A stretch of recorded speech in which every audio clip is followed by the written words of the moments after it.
So midweek prep for Vanderbilt, challenging opponent.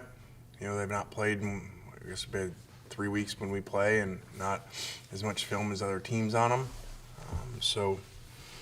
These guys are dangerous. They played A&M extremely well. One score game and right there in it, and shut them down a lot of the games. So, we're trying to get to 1-0. Doesn't matter who the opponent, where it is, whatever. We've got to improve. We've got to play better and finish games off. Question for Coach. Start us off, Nick. Lane, there's no indication you've heard that Vanderbilt's going to have COVID issues this week. You expect the game to be played, correct? Yeah, I have not heard anything like that at all. Go ahead, Parrish. Lane, have you had any COVID cases pop up that could put the game in jeopardy on your end? We have not. We actually yesterday we had no negatives, or positives, whichever way you phrase it. Are you concerned that your guys could look at Vanderbilt's last two scores from when they did play and overlook them at all? Yeah, very concerned. With a team that you're in a first year and you haven't, been through a season with them. We talk about it so that they understand. Every week is new. Look at our season. And so, you got to play regardless of who you play, but especially in the SEC, everybody's got really good players and really good coaches. Go back to Nick. From what you saw in that Vanderbilt game against A&M, what did their defense do to shut down that offense, and kind of what changed against LSU and Carolina? Well, the turnovers. I also think these guys, between injury and COVID, lost some players and some depth. It sounds like in the next two games, and so I'm sure that was part of the difference in the scores.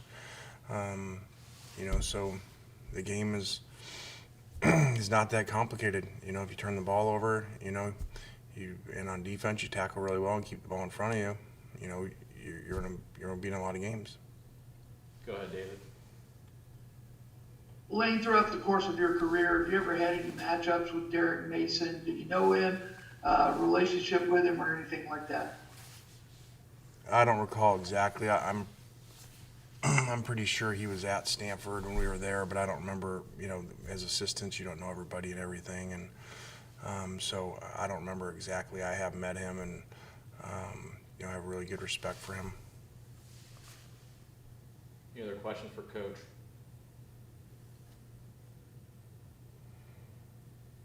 Go ahead, Neil.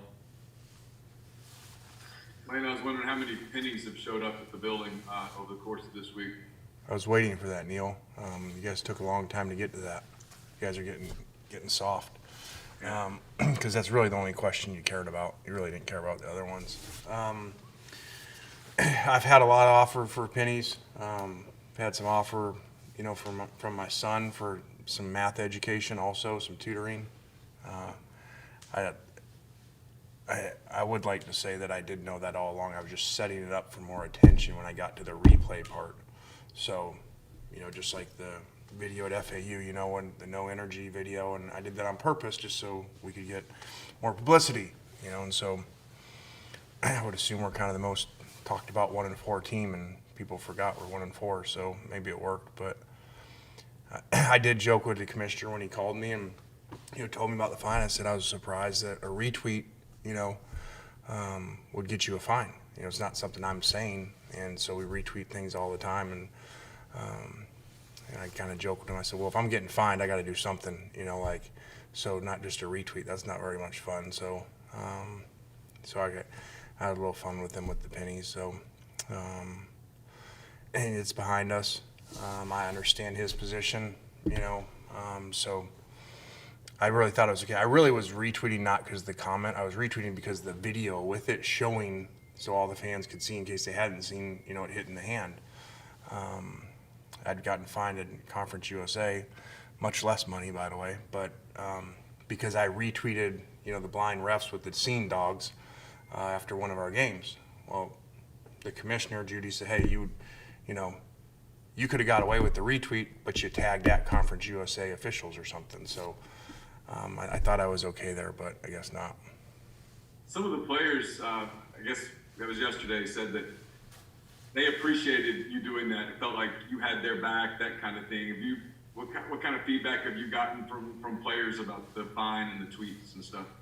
Well, they joke about it out there, you know, because that's a lot of money, but especially when you're a college kid, that's a ton of money, you know, so they kind of joke and they're mad at me like, you know, can you just share that with us, you know, save the retweet and help us out, you know, we can barely make dinner around here. So I don't know, I'd like to think the players think that, you know, we don't say things in the media because what we're supposed to, and you know what the media wants us to say, you know, we protect our players and back our players.